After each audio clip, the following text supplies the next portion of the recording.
بسم اللہ الرحمن الرحیم۔ السلام علیکم ورحمۃ اللہ وبرکاتہ۔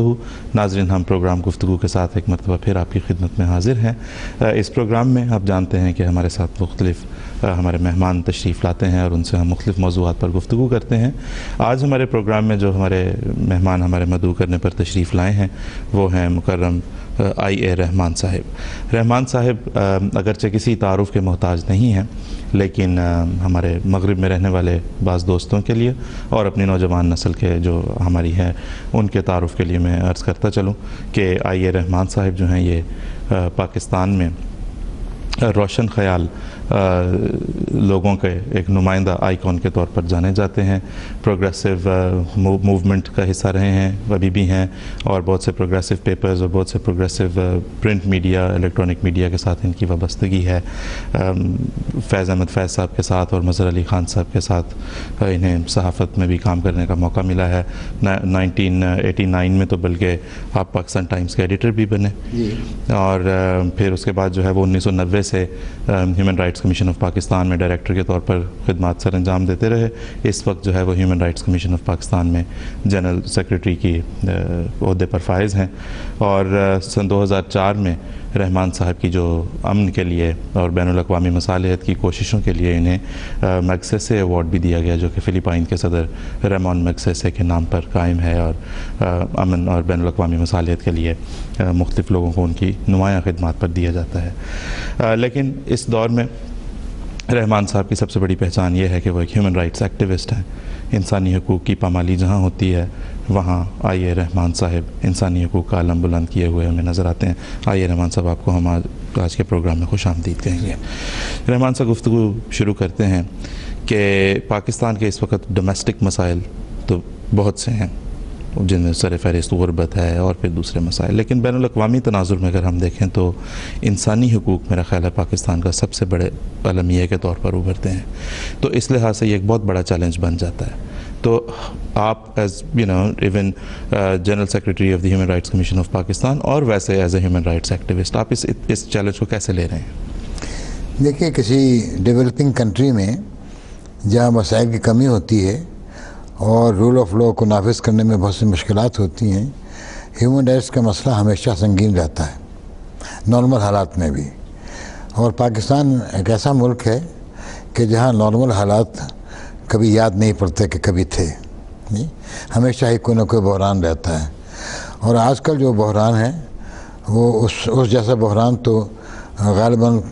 بہت سے ممالک نے دیکھا ہی نہیں ہے، ہماری تاریخ میں بھی نہیں ہے۔ اس کی وجہ یہ ہے کہ ہمارے ملک میں ایک قسم کی خانہ جنگی جاری ہے، ایک چیلنج ہے ریاست کو، اور ریاست کی ریٹ جو ہے وہ بہت محدود ہو گئی ہے۔ جب ریاست کی ریٹ محدود ہو جائے اور قانون کی عملداری میں نقائص پیدا ہو جائیں اور ہر جانے لگے، تو ظاہر ہے کہ عوام کی زندگی میں اس سے متاثر ہوتی ہے، اور ریاست کی سلامتی خطرے میں ہوتی ہے، لوگوں کے حقوق پامال ہوتے ہیں، اور ان کے جو مسائل ہیں ان کے حل کرنے میں جو ایکسٹرا آرڈنری کوشش کی ضرورت ہوتی ہے وہ اکثر اوقات ممکن نہیں ہوتی۔ بالکل ایسا ہی ہے۔ تو دوسرا، رحمان صاحب، آپ سے ہم یہ بھی پوچھنا چاہیں گے کہ آپ نے بالکل بجا طور پر فرمایا کہ جو صورتحال اس وقت پاکستان میں ہے وہ کسی بھی ملک میں ہوگی تو وہاں انسانی حقوق کا مسئلہ ایک سنگین مسئلہ کے طور پہ ابھرے گا، لیکن دوسری انسٹنسز میں دوسری جگہوں پہ ہمیں کنسرن نظر آتا ہے from the state it self, تو ہمارے ہاں اس کی ایبسنس کیوں ہے، اس کی کمی کیوں ہے؟ دیکھیے، جیسے میں نے عرض کیا کہ انسانی حقوق کے مسائل ہر ملک میں ہیں، یعنی کوئی ملک ایسا نہیں ہے دعویٰ کر سکے، کہیں کہا جا سکتا ہے کہ یہاں انسانی حقوق کا احترام زیادہ ہے یا بہت زیادہ ہے۔ مسئلہ صرف یہ ہوتا ہے کہ اگر انسانی حقوق کی پامالی ہو یا اس کو انکار کیا جائے تو اس کے ریڈریس کے میکینزم کیا ہیں، مداوع ہو سکتا ہے یا نہیں ہو سکتا، اور مداوع ہونے کے لیے ضروری ہے کہ ریاست مضبوط ہو اور اس کے جو انسٹیٹیوشنز ہوں وہ اپنی جگہ قائم ہوں اور وہ مؤثر طریقے پر اپنا کردار ادا کر سکیں۔ ہمارے ہاں جس قسم کے حالات رہے ہیں اور جو سیاسی ہماری بے راہ روی رہی ہے، اس کی وجہ سے تمام انسٹیٹیوشنز جو ہیں بہت کمزور ہو گئے ہیں، خواہ وہ عدالتی نظام ہو، خواہ وہ پولیس کا نظام ہو، خواہ وہ ویسے بھائی چارے کی بات ہو، خواہ وہ تعلیم کا نظام ہو۔ تو جب تمام ادارے مزمحل ہو جائیں تو پھر مداوع نہیں ہو سکتا، اور جب مداوع نہیں ہو سکتا تو انسانی حقوق پامال کرنے والوں کو شہ مل جاتی ہے، وہ پھر ایمبولڈن ہو جاتے ہیں کہ زیادہ ڈٹائی سے اپنا کام کر سکیں. تو یہ مسئلہ پاکستان میں ہے. جی تو رحمان صاحب یہ ہے نا کہ جس طرح وہ کہتے ہیں کہ بات کرنی مجھے مشکل کبھی ایسی تو نہ تھی، تو جس طرح بھی آپ نے بھی کہا کہ ہماری تاریخ میں بھی ایسی سنگین صورتحال کہیں پیچھے نہیں ملتی. تو اس میں ہم دیکھتے ہیں کہ جہاں پہ بعض چیزیں مثلا کیونکہ جہاں پہ لا اس وقت پاکستان میں ایک مطلب جو لا لیسنس کی جو حالت ہے، ہم دیکھتے ہیں کہ جہاں پہ قانون کو فیبریکیٹ کرنے کی کوشش کی گئی ہے ٹورڈ سرٹن مائنورٹیز، وہاں پہ کام خراب ہوا ہے، اور وہاں سے پھر چیزوں نے اس بیرا روی کی طرف گئی ہیں جس کا بھی آپ نے ذکر کیا ہے. تو اس کو انڈو کرنے کے لیے آپ کچھ سمجھتے ہیں کچھ کیا جا سکتا ہے کہ نہیں؟ دیکھیے، جب انسانی حقوق کی سے انکار کیا جائے تو زد اسی پہ پڑتی ہے جو زیادہ ولنریبل ہوتے ہیں، زیادہ کمزور ہوتے ہیں. کمزور آپ معاشی طور پہ بھی ہو سکتے ہیں، کمزور آپ عقلیت میں ہونے کی وجہ سے بھی ہو سکتے ہیں، کمزور آپ عقیدے کی بنا پر بھی ہو سکتے ہیں. تو یہ سب جو ولنریبل کمیونٹیز ہیں پاکستان میں، چونکہ اس وقت یلغار ایک عقیدے کی بنیاد پر ہو رہی ہے، تو اس کی وجہ سے جو عقیدے کی وجہ سے جو مظلوم ہوتے ہیں ان پہ بار بڑھ جاتا ہے. تو انسانی حقوق کی پامالی اب دیکھیے عورتوں کے ساتھ بڑے مسائل میں ہو رہے ہیں، کاروکاری کا سلسلہ جاری ہے، غیرت کے نام پہ ماری جاتی ہیں، یہ بھی ہے. پھر لا اینڈ آرڈر نہیں ہے، رائٹ ٹو لائف جو ہے وہ خطرے میں ہے، اور کوئی بھروسہ نہیں ہوتا کہ آدمی گھر سے جائے گا تو واپس آئے گا. یہ سب اپنی جگہ پہ ہے، لیکن چونکہ عقیدے کی لڑائی ہو رہی ہے تو عقیدے کے جو کمزور ہیں یا کم تعداد میں ہیں، ان کے مصائب جو ہیں اور مسائل جو ہیں پہلے سے بہت بڑھ گئے ہیں، اور اس پہ خاص توجہ کرنے کی ضرورت ہے. تو اس کے لیے پھر یہ ہوتا ہے کہ نارمل حالات سے زیادہ ریاست فعال ہو، اس سے زیادہ ریاست مستعد ہو، اس سے زیادہ اس کے جو قانونی ادارے ہیں لا اینڈ آرڈر کو کام کر سکیں، تب جا کے وہ سنبھالا جا سکتا ہے. اس میں کوشش تو کچھ ہو رہی ہے، لیکن پچھلے دو سالوں سے کوشش کچھ زیادہ کامیاب نہیں ہو رہی. جی تو رحمان صاحب اگر آپ ہمیں یہاں پہ یہ بھی بتائیں، کیونکہ جب اس طرح لا کی بات کر رہے ہیں، پاکستان کے آئین کی بات جب ہم کرتے ہیں تو ہم دیکھتے ہیں جس طرح خاص طور پہ جو اینٹی احمدیہ قوانین کچھ 1984 میں سامنے آئے. 1984 کا زمانہ ایسا تھا کہ وہ کوئی بہت زیادہ شاکنگ اس لیے نہیں تھے کہ یو کوڈ ایکسپیکٹ دم، اس وقت جو حالات تھے، لیکن جہاں سے اس کی ابتدا ہوتی ہے وہ تو ایک سیکولر بظاہر ایک دور تھا حکومت کا، تو وہاں پہ یہ ایک بڑا تضاد سا ہے. اسے کیسے دیکھیے، وہ میں یہ سمجھتا ہوں کہ کچھ ہماری تعمیر میں خرابی مضمر تھی، اور ہم اصل میں خمیازہ بھگت رہے ہیں ایک مذہب کے نام پہ ریاست بنانے کا. جب آپ مذہب کے نام پہ ریاست بنائیں گے تو ضرور اس میں پھر مذہبی بنیاد پہ لوگ تقسیم ہو جائیں گے. اور وہ وارننگ دی گئی تھی، کہا گیا تھا کہ اس سے آپ مذہب کی بنیاد پہ لوگ تقسیم کریں گے. پہلے مسلم غیر مسلم تقسیم ہوں گے، پھر مسلمان تقسیم ہوں گے، پھر فرقے بنیں گے. تو آج کل ہمارے ہاں جو سوسائٹی ہے، جو معاشرہ ہے، وہ عقیدے کی بنیاد پہ بالکل پارا ہو چکا ہے. اور اس میں جو جنہیں غیر مسلم کہا جاتا ہے یا اقلیت کہا جاتا ہے، یہ اپنی سوچ کی بات ہے. میں نہیں سمجھتا کہ یہ تراکیب صحیح ہیں، کیونکہ پاکستان کے سب شہری ہوتے ہیں. تو ہم نے شہریوں میں جب تقسیم کرنا شروع کیا اور تمیز کرنا شروع کیا تو اس سے بہت حالات خراب ہو گئے. اور اسی واسطے ہماری نظر میں یہ پاکستان کے اہم ترین مسائل میں سے ہے. بالکل. رحمان صاحب ہمیں یہ بھی بتائیے، ایک تو ہم بات کرتے ہیں حکومتی سطح پہ، ایک ہم دیکھتے ہیں کہ بعض جرائم کے مرتکب ہونے والوں کے نام کے ساتھ سابقے کے طور پر غازی اور لاحقے کے طور پہ شہید لگانے والے جو ہے وہ کوئی حکومت نہیں ہوتی، بلکہ خود عوام ہوتے ہیں، عامت الناس ہوتے ہیں. اور اس کو ہم آج کے دور کا مسئلہ اس لیے نہیں کہہ سکتے کیونکہ ابتدائی طور پر جب ایسا ہوا تو وہ انگریز کا دور تھا، انگریز کا زمانہ تھا. اس وقت مسلمانوں کی طرف سے ایک ایسا ری ایکشن دیکھنے میں آیا ہے، حال ہی میں بھی ایسی چیز دیکھنے میں آئی ہے، اور تقریباً وہی کچھ ہوا ہے جو پہلے ہوا تھا. تو عامت الناس کی سطح پر انہیں وہاں پہ تبدیلی کیسے ممکن ہے؟ حکومت کی سطح پہ تو پھر چلیں کوئی کبھی آئین تبدیل ہونے کا سوچ سکتے ہیں، لیکن دیکھیے، ایک تو پہلی بات تو یہ ہے، ہمارے افسوس کی بات ہے کہ جو فرقہ واریت کا جو زہر ہے وہ بہت دور تک پھیل چکا ہے، اور اس کی بنیاد بچپن میں پڑ جاتی ہے۔ بچپن میں جو ٹیکسٹ بکس پڑھائی جاتی ہیں، جو مدارس میں تعلیم دی جاتی ہے، جو فرق کیا جاتا ہے، اور پھر جب یہ معلوم ہو کہ ریاست اس کی حوصلہ افزائی کرتی ہے تو لوگ اس کو منافع کاروبار سمجھتے ہیں اور ریاست کی اس پالیسی کو اپنے معاملات حل کرنے کے لیے استعمال کرتے ہیں۔ ہم نے یہ دیکھا ہے کہ جو بھی مظالم کیے جاتے ہیں عقیدے کی بنیاد پہ، اس کے تہہ میں کوئی اکنامک کمپٹیشن ہوتا ہے، کبھی کسی کو جائیداد چاہیے ہوتی ہے، کسی کی دکان پہ قبضہ کرنا ہوتا ہے، کوئی مقابلہ ہوتا ہے، تو اس میں نوکری چاہیے کسی کی، تو پھر دیواریں اور حدیں کھینچنا شروع کر دیتے ہیں کہ آپ یہاں سے آگے نہیں آ سکتے، آپ اس کالج میں نہیں پڑھ سکتے، آپ یہاں نہیں بیٹھ سکتے، اور پھر وہ جیسا آپ نے کہا کہ عامۃ الناس میں بھی وہ رواداری کا جو ضرورت ہوتی ہے، وہ اس کا معیار نیچے ہوتے برداشت کا مادہ بالکل ختم ہو جاتا ہے۔ اور اب جب کہ ہمارے ملک میں تشدد کی لہر آئی ہوئی ہے کہ گفتگو نہیں کرتے، ریزن نہیں ہے، دلیل نہیں دیتے، یا تلوار چلاتے ہیں یا گولی مارتے ہیں یا بم ایکسپلوڈ کرتے ہیں، تو ایسی صورت میں، اور اس میں کا بھی ایک عقیدے کا ایک پہلو ہے، تو اس میں ہم نے یہ دیکھا ہے کہ جب سے یہ شورش شروع ہوئی ہے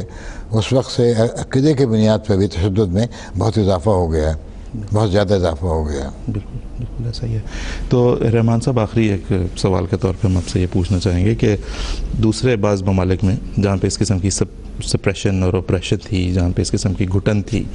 بالخصوص ہمارے اسلامی دنیا کے ممالک میں، وہاں پہ تو ہم نے دیکھا کہ ایک رو چلی اور لوگوں نے اس پہ بھی صحیح یا غلط کی بات تو بعد میں ہوگی، کیونکہ جو ان کے اوپر بعد میں مسلط کیا گیا ایز اے سیکنڈ آپشن، وہ بھی پتہ نہیں کس حد تک ڈیزائر تھا، کس حد تک نہیں تھا، لیکن یہ کہ ان میں بہرحال ایک لہر آئی اور وہ سڑکوں پہ نکلے۔ وہاں کے جو حالات تھے وہ دے ورنٹ اینی ورس اس وقت جو پاکستان میں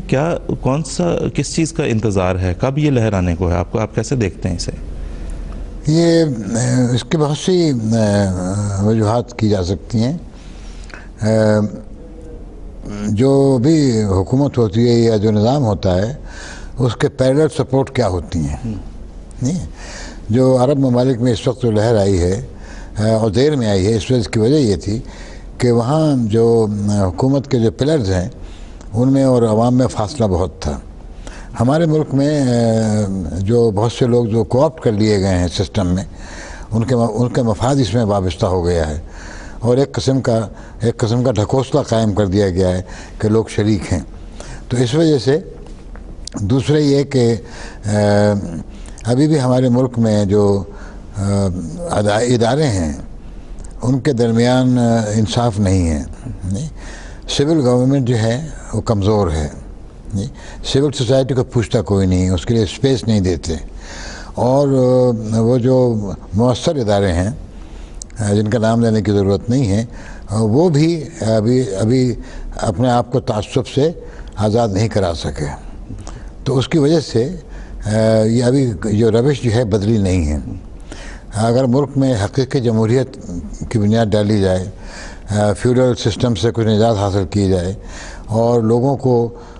چھوڑ دیا جائے، آزاد چھوڑ دیا جائے کہ ان کے مذہب کے معاملے میں، تو پھر ہماری حالت جو ہے وہ بہتر ہو جائے گی۔ جی بالکل۔ رحمان صاحب، آخر پہ ایک ہمیں یہ بتا دیں، جب بات انسانی حقوق کی ہوتی ہے بالخصوص پاکستان جیسے ملک میں، تو وہاں پہ لوگ یہ سمجھتے ہیں، لوگ جو بیچارے معصوم ہیں، کہ شاید انسانی حقوق کی بات کرنا جو ہے یہ صرف کچھ نان گورنمنٹل آرگنائزیشنز کا اور کچھ چیریٹیز کا کام ہے، لیکن میں سمجھتا ہوں کہ ہر فرد اس میں اپنا کردار ادا کر سکتا ہے۔ آپ اگر ہمیں بتائیں کہ ایک فرد اپنے سرکل میں کیا کردار ادا کر سکتا ہے؟ بڑا مشکل ہو گیا ہے ایک فرد کے لیے، لیکن جو کام کیا جا سکتا ہے وہ یہ کہ جو نئی نسل آ رہی ہے، جو بچے ہیں جو تعلیم حاصل کر رہے ہیں، ان میں رواداری کی تعلیم کو اہمیت دی جائے اور انہیں یہ سمجھایا جائے کہ انسان برابر ہیں، اور مسلمانوں کا تو مذہب بھی یہ کہتا ہے کہ سب انسان برابر ہیں، اور کوئی مشکل نہیں تھا خدا کے لیے سب کو ایک مذہب کا پابند کرنا، لیکن انہوں نے نہیں کیا، تو وہ جب یہ بات ان کو سمجھ میں آئے گی تو پھر یہ دیکھیں گے کہ جبر کس طرح کر سکتے ہیں۔ یعنی مذہب کے نام پہ جبر کی تو کہیں گنجائش ہی نہیں ہے، کوئی جواز نہیں ہے، اور ہماری تاریخ میں نہیں تھا۔ آخر ہم اس بر صغیر میں ہزارہ سال سے رہتے ہیں، تو یہ نہیں تھا. اور 1947 میں تھوڑا شروع ہوا، لیکن اگر آپ یہ دیکھیں کہ اس میں سیاسی مصلحتوں اور ضرورتوں کے تحت لوگوں نے اس کا سہارا لیا، یعنی پیسے کے لیے مذہب کو بدنام کیا، پیسے کے لیے پالیسیاں بنائیں، پیسے کے لیے قانون بنائے، جی، اور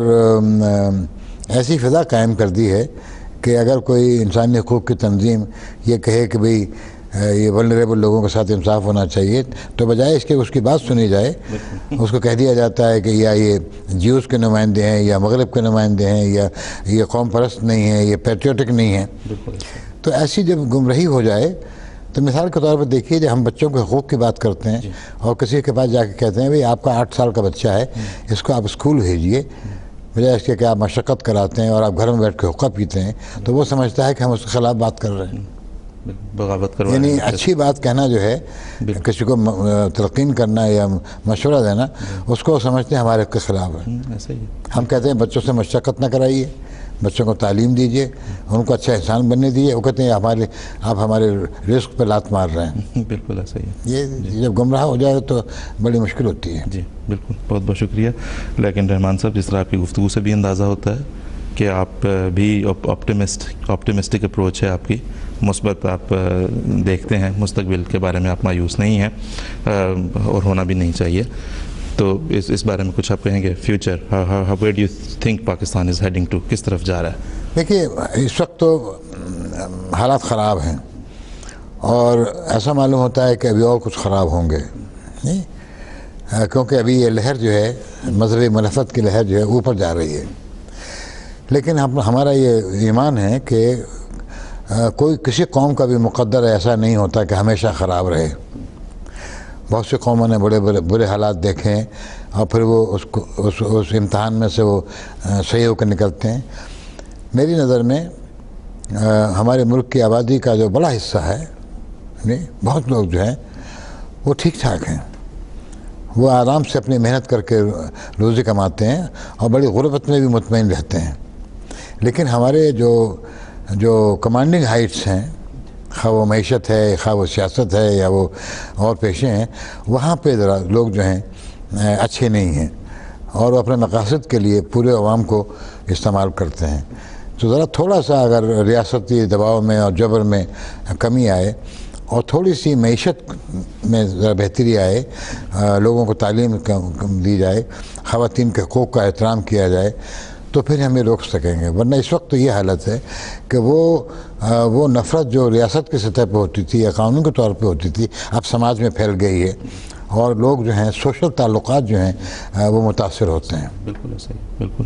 بہت بہت شکریہ رحمان صاحب، آپ بڑے بہت مصروف اسکیجول میں سے آپ نے وقت نکالا ہمارے لیے، آپ کا بہت شکر گزار ہیں ہم. اور ناظرین، یہ تھی آئیے رحمان کے ساتھ جو ہم نے گفتگو کی، آپ کی خدمت میں پیش کی. تو اگلے پروگرام تک کے لیے اجازت دیجیے. السلام علیکم ورحمۃ اللہ وبرکاتہ.